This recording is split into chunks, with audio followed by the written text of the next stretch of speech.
did feel excited and useful and like this is important and I should be doing this.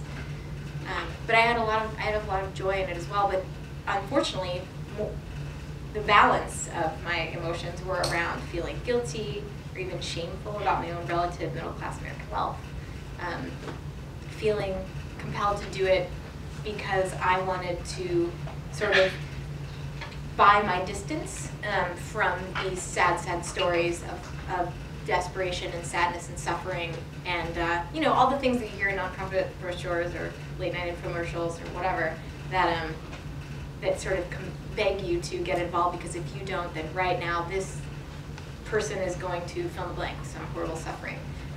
So I felt this like panicky, guilty, like I guess I should give, and it was mostly to relieve my own suffering. Actually, just on a random side note, since we're going back to the roots, so I saw an infomercial lately, not the Sally Struthers, God bless her, but it wasn't a Sally Struthers one, although those were the ones I grew up with. But I saw a Christina Aguilera one. Has anyone seen this one? So Christina Aguilera went to my high school. It was awesome in Pittsburgh, PA, which is irrelevant, but there you go. But Good fun fact. Right? I know. So she had an infomercial recently, and it was kind of like this. So if you can find that one, look at it, and be as appalled as I was.